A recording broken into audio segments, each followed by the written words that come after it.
So thank you for joining us, and without further ado, let's get started, and it's over to you, Alan. Thank you, Terry, and welcome to you all.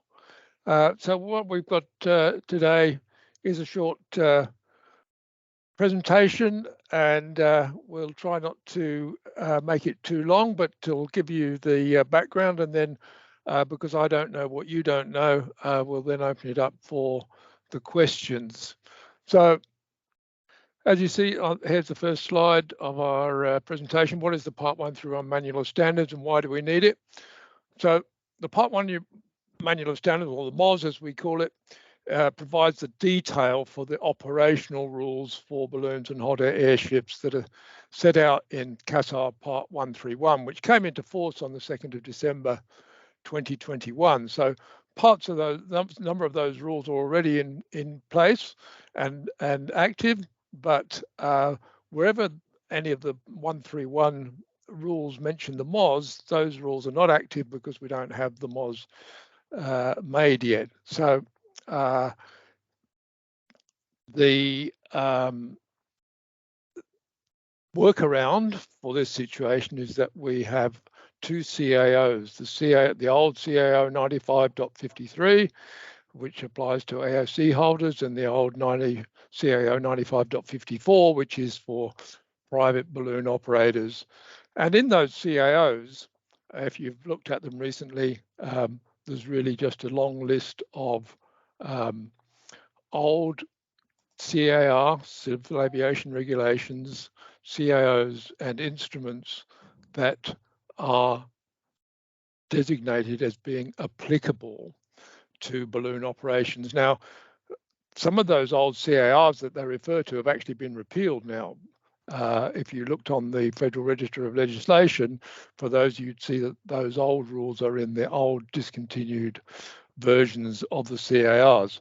So, but the CAO 95.53 and 95.54 do say that you must follow those rules as if they were still in force.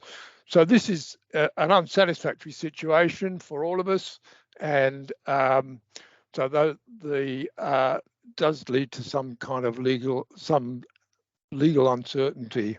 So we are keen to move on and get this manual of standards in place, which will then mean those CAOs can be amended, and everybody will be quite clear about which are the operational rules that do apply to balloons. And we always have to say hot air airships, even though there aren't actually operating in Australia at this stage.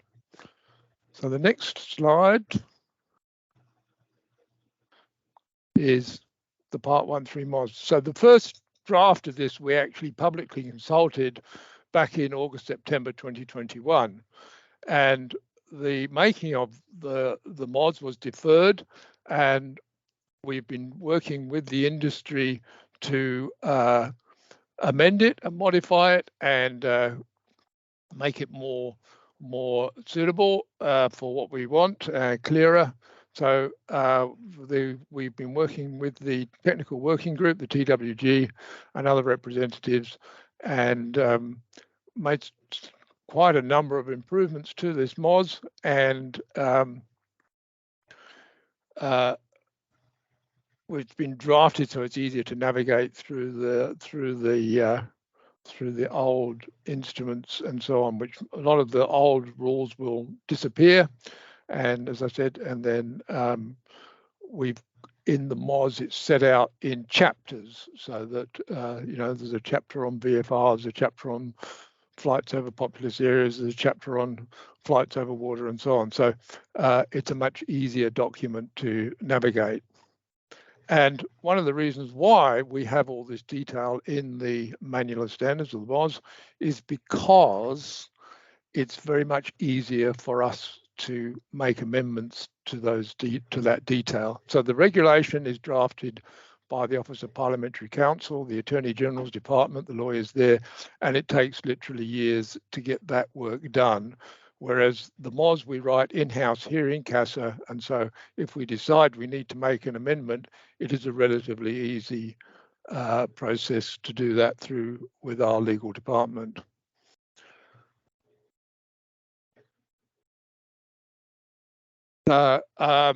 So as I say, the Part 131 came into force on the 2nd of December 2021, and many of those rules already apply to, particularly to balloon AOC holders. So the process for applying for and managing an AOC are set out there in Part 131, and those rules are in effect.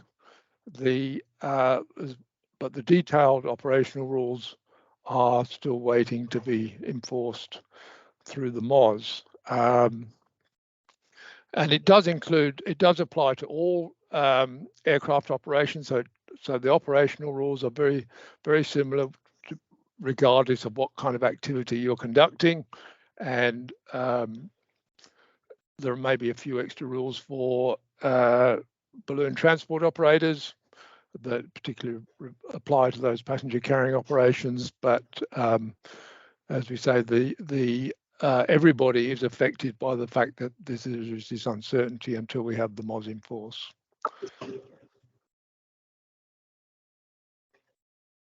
And the next slide. So Part 91.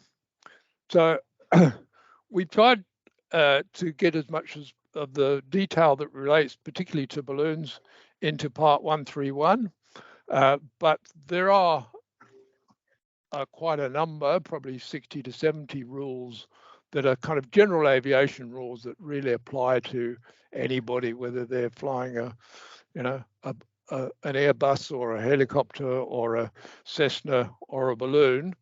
And those general operational rules are set out in Part 91.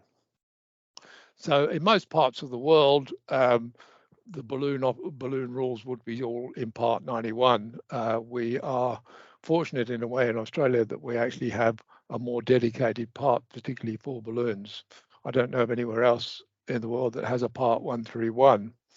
So, and this was always the case. There were always a range of the general rules that were in the old civil aviation regulations that applied to everybody. And so in that sense, not much has changed.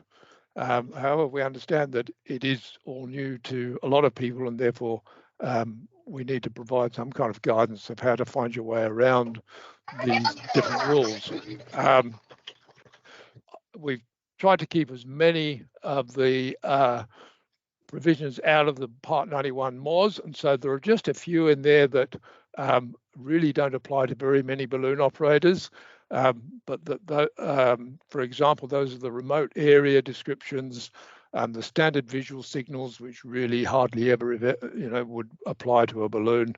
The placarding requirements for experimental aircraft, the requirements for the carriage of animals, which are reserved anyway. There's no detail in there, and interception by another aircraft. So, if they're going to scramble the jets and going to get you to land, you've got to do what they say. So I'm not sure that those are going to affect very many people. So Part 91 has got some general rules, and we'll just move on to a bit more detail about that. And I got to go down to the next slide. So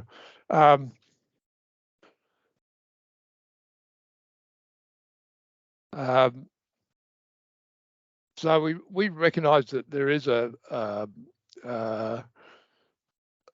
quite a complex interrelationship between the CASAR parts of 131, 91, the 131 and the 91 MOSs. The number of the old civil aviation regulations and the CAOs, which are still in force, they're still valid.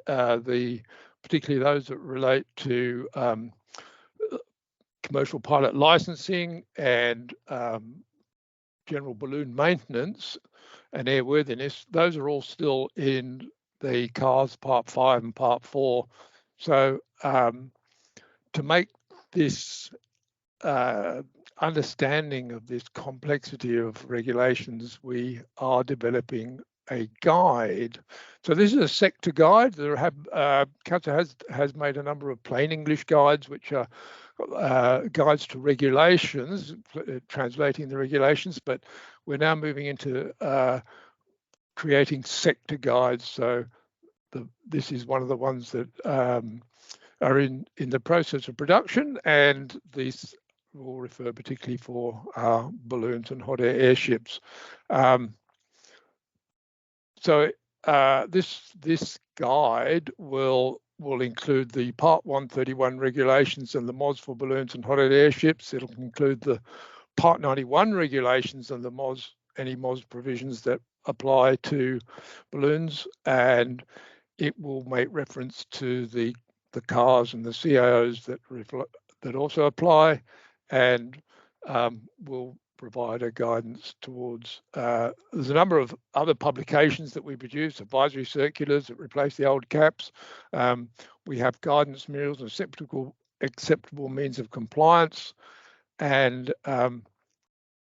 we will include references to those documents in the guide. And so the guide contains multiple requirements and reorders the regulatory information to make it easier for you to find and understand and apply the rules. So much like if you're going to go and take a driving test for a vehicle on the road, you're not going to go and read the legislation that relates to the road rules. You're going to go and look at the well-produced highway code guide, and so this is a similar sort of a document. It should contain enough information in there that unless you really need to go into the detail of the rules, you should be able to find everything in this guide. But you can look at the full text. Obviously, it's all there. It'll all be there on the CASA website. And we've tried to translate the sometimes slightly convoluted legal words in the regulations into an easier plain English, so that it's easier to understand. And where we got to, where's my next slide? Okay, so here's an example. So we have what it says in the MOS, where it talks about the maximum number of passengers that can be carried on a balloon, depending on what the activity that's being conducted. So whether it's a balloon transport or whether it's a cost sharing.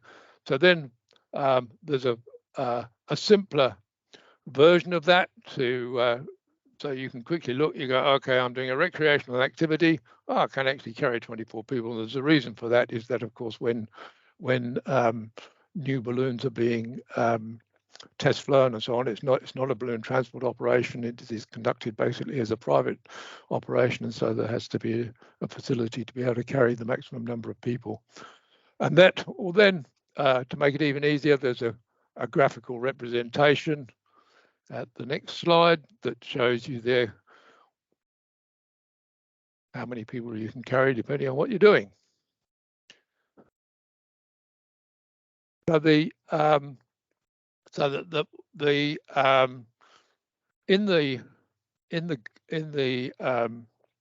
guide, we will note all these Part 91 rules that do apply. We will note those that have been deliberately turned off. Some of the 91 rules have been deliberately turned off, and those that are turned off are really those that where there is an equivalent rule in Part 131. So we looked at those and we said, well, we need to have a specific rule for our balloon operators, and so we have got a specific rule there. So those rules are turned off. There are others that are not turned off, but they're plainly absurd. They could not ever apply to a balloon. So supersonic flight or acrobatic work, and so. But we've also listed all those, so it's quite clear which ones are also not applicable. And the next slide, we have here. No, hang on, Alana, that's the one. Yep. We do have Part 31, as I say, which has the operational rules. It will eventually, we will eventually transition the airworthiness requirements and the licensing rules into CASA parts. But we have we've always had a number of other documents that supply information. So we've got notes there, car part 5 for balloon licensing. We've got there the CIOs that apply at the moment for 40.7 and 40.2.2. Airworthiness standards are in Part 31. There are Part 21 rules that apply to balloons. There's and as I'd mentioned before, we produce these various other documents, advisory circulars, as AMCGM material and so on. And so what are the next steps? Next slide here. Yeah, here we go. We encourage you to read the exposure draft of the Part 1 through 1 MOS and provide your feedback through our consultation hub, which you'll find by clicking onto the CASA website. And what we're really looking for is to make sure that the policy is fit for purpose and that the rules that we have set out in the MOS work as we have intended. And if you feel that any of those provisions are not providing what you expect to be the proper safety outcomes, then you must tell us. We will be holding drop-in sessions during the consultation period, and we will be there to answer any questions. So we'll probably have a couple of sessions during that consultation period. The consultation period runs for 4 weeks, and so we'll have sessions probably at the end of between the first and second week and between the third and fourth week, something like that. And we do listen, we do take on board suggested improvements and try to create the optimal outcome. Let's move down. And so yeah, so once the consultation closes, we will receive we will analyze all the responses. So we conduct a scientific analysis of the responses.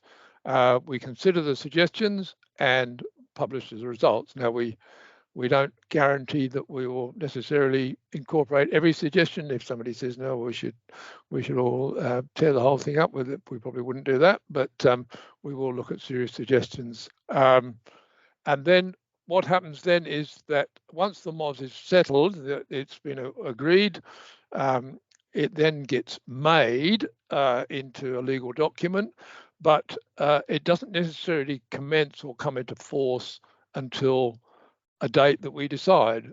So it doesn't get made and necessarily come into force the next day. We need to let you know that it has been made and then give you time to update any manuals that particularly applies to the AOC holders. Now, there's not a requirement to produce a complete new exposition, and we will give you some guidance on how you can do it with an appendix by making reference to mapping documents which I'm preparing, which really say where the old CIO, for example, CIO 20.11 applied, this is now covered in chapter 27 of the MOS, and the differences are that instead of having to do your emergency procedures training every 2 years, you only have to do it every 1 year. You now only have to do it every 24 months, for example.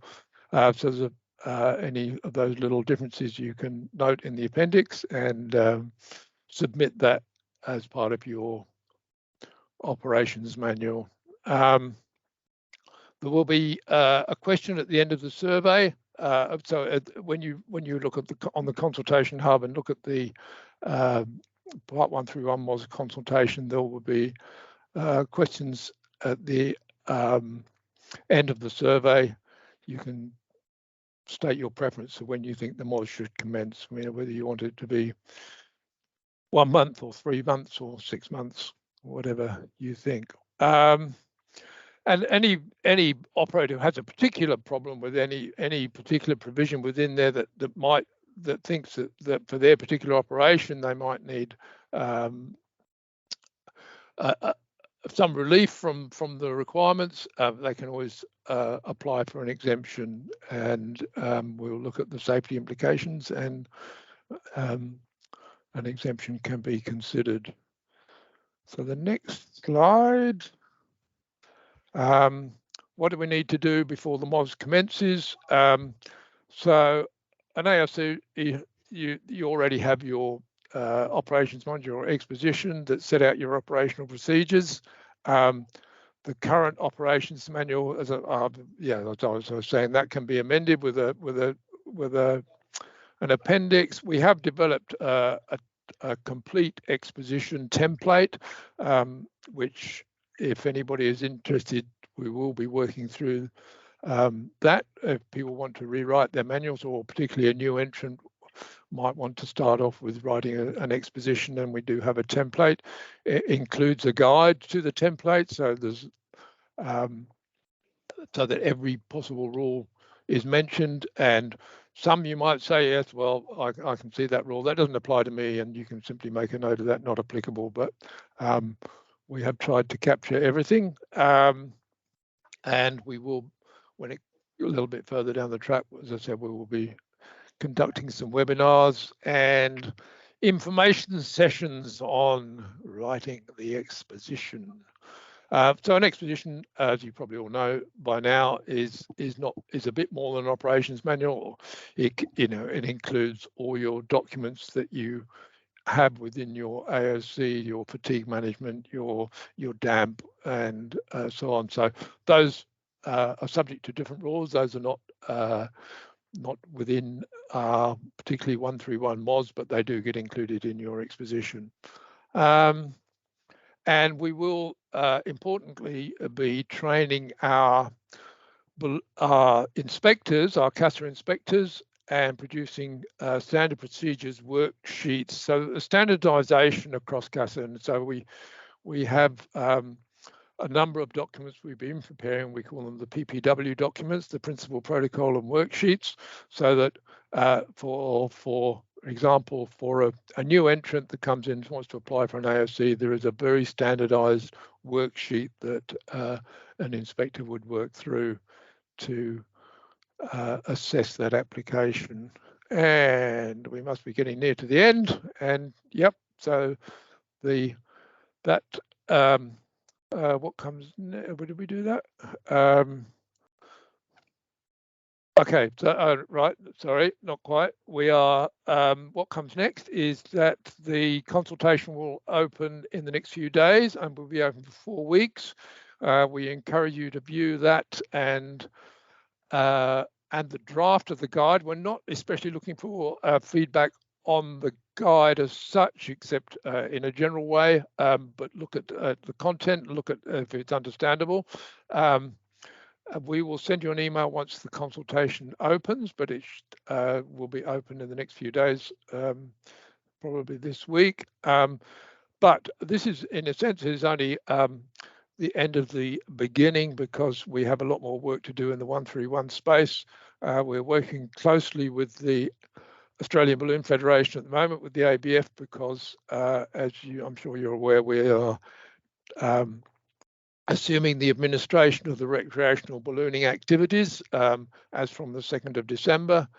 And there is plenty of work still to be done on transitioning the continuing airworthiness and maintenance rules and the balloon licensing rules into CASAR parts. And of course, this whole regulatory reform is an international program. It's not just within Australia, it's worldwide. And we will continue to consult with this work as it continues. So we can look forward to a lot more interaction with your friendly CASA people.